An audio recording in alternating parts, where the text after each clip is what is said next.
बच्चों। आज हम लोग देखेंगे पठार के बारे में। इसे इंग्लिश में प्लेटो कहते हैं।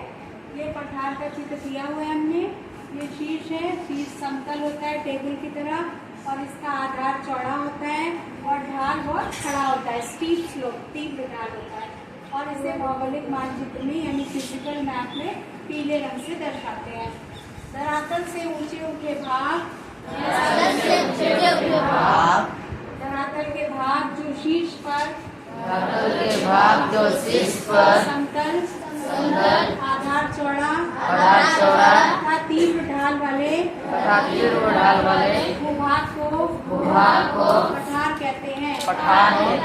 तिब्बत का पठार संसार का सबसे बड़ा पठार है। तथा पामीर का पठार सबसे ऊंचा पठार है। इसे दुनिया की छत भी कहते हैं। Roof of the world. आपकी बुक में पामीर की जगह तिब्बत कोई ऊंचा पठार लिखा है, ठीक है, लेकिन अगर एक्चुअली देखें तो पामीर का पठार ही सबसे ऊंचा पठार है। भारत के दक्षिण भाग में दक्कन का पठार है, जो ज्वालामुखी के से काली मृदा से ढका है। तो ज्वालामुखी से क्या होता है ना, आयरन बहुत निकलता है और हवा के संपर्क में आने से मिट्टी काली हो जाती है, काले रंग की, इसीलिए काले रंग का होता है, ठीक है। पठार कठोर चट्टानों से बने होते हैं। सभी लोग बोलेंगे, पठार कठोर चट्टानों से बने होते हैं।